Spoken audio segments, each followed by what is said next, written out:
to another Transformers Revenge of the Fallen review. This time we're going to be looking at the Deluxe class Bumblebee figure. And here we have Bumblebee in his vehicle mode, which is no longer a concept Camaro. It is an official 2010 Camaro.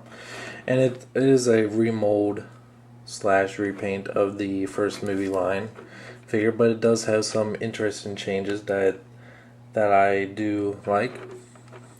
It still rolls pretty well, but just like my problems with the first one, these wheels can get snagged up a little bit on these pieces here. As you can see, it's pretty close to right there, but right now it's doing fine. It is a little stiff though, but it is rolling pretty nicely. This is one of the figures that you have to get everything in just right to get it to roll.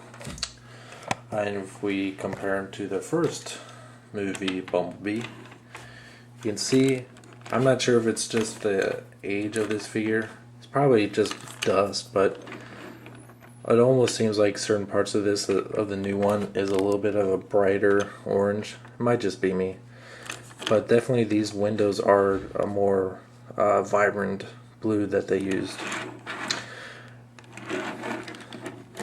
The wheels themselves are a little bit different. These edges here are a little bit thicker, and this one I'm not sure what you call these.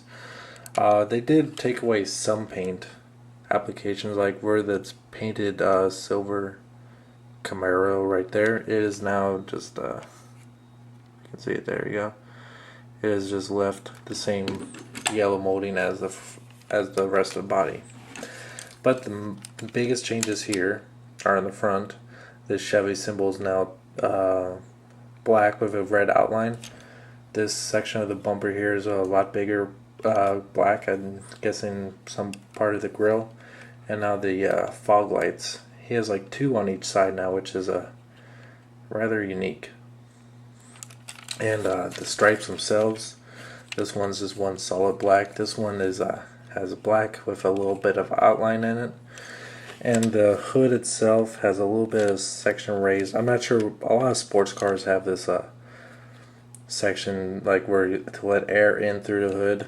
It's not very noticeable on this one, but you can kind of see it there, but I'm not sure what that's called. I'm not really into auto parts all that much. So there you have it. It's a nice little update from the original design Camaro, and it's even more accurate now with these changes. And just like the first one, the transformation is exactly the same. Just one part is a little bit different, so it's not exactly the same. It's mostly the same. Going to start by just detaching the doors and pulling the tires out like that. Split the roof, I guess, open, and this is where it's a little bit different. Just because his arm is a gun, it kind of have to turn it a certain way just to get it tucked inside the vehicle itself. Okay, then I like to just finish off the legs already by rotating this down. This does not have Mech Alive. It has the traditional automorph where you move the leg down, it folds the window in and the rear part up. We'll do the same thing for this side, if we can get it unstuck. What's going on here?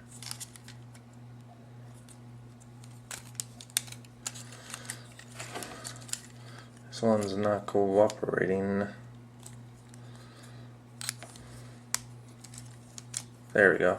This little window on the top was kind of stuck outward, so there we go.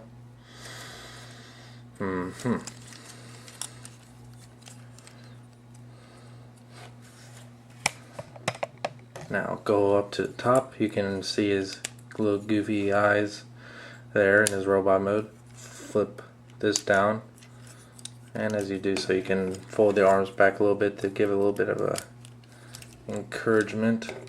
Well, might as well just rotate these back. It's normally supposed to do it by itself. Oh, these were in the way. I thought they were anyway.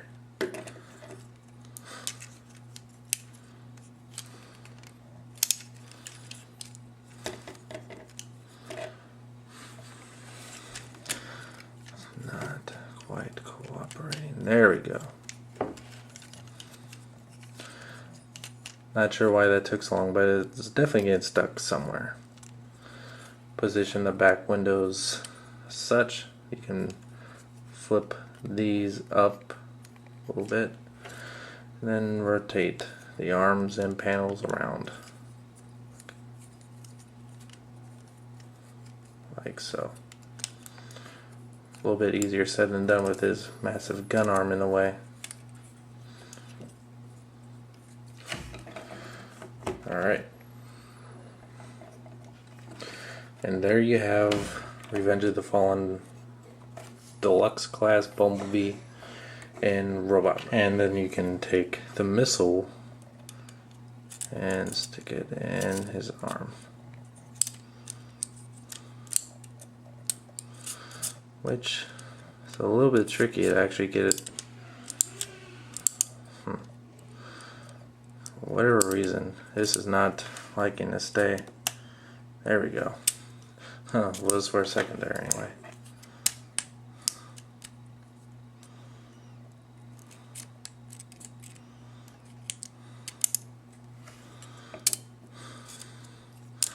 Wow, this is a pretty loose spring it has. It's not staying tight at all. Well, if yours actually worked, press the button, blam, it fires, whoop-de-doo. But they did change the molding on this one. I thought it had a hand where you could put a gun in there, but no, they actually just remolded the entire hand to have a gun arm, which they're doing for a lot of Bumblebee figures, which I don't like all too much. I mean, it looks awkward just for him to walk around with a gun on his hand. Some other molding differences you can obviously see in robot mode is that it has a brand new head. And even though the eyes were a little bit creepy at first, I got used to him. It does kind of look like he's just staring into your soul. But really, I don't mind them at all. I like the blue painted eyes instead of the light piping used on most figures.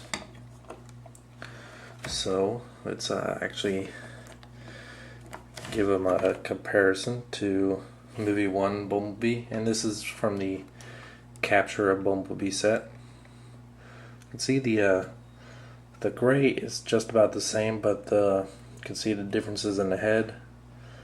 The Autobot symbol on the chest here is black, and this one's license plate has for whatever reason has a red stripe above it. This one does not. And it's also missing some yellow applications on the rest of the abdomen here. But other than that, I would have passed on it if it was just a straight repaint, but since the molding differences are in the movie actually, I was prompted to get it just to be more accurate to the movie. But there's another Deluxe Bumblebee coming out, I don't know when, but it's Cannon Blast, where it's partially a completely new figure, except for the legs, so I'm looking forward to that one. But this is not a bad figure either way. The first movie Bumblebee was, in my opinion, the best figure from the movie. So I think this is a great update to that figure. So I definitely recommend getting him. Let's before we get him, close this. Let's get a good close up on his body. No Autobot symbol on the head this time. If you've had a Deluxe Bumblebee, this is no surprise to the amount of detail he has. But it is still a really impressive looking figure. So I definitely recommend getting him. If But if you're hesitant on it, I would say just maybe wait until the Cannon Blast Bumblebee comes out and then make a decision at that point, because I think he's still going to be available then too. Until next time, thanks for watching.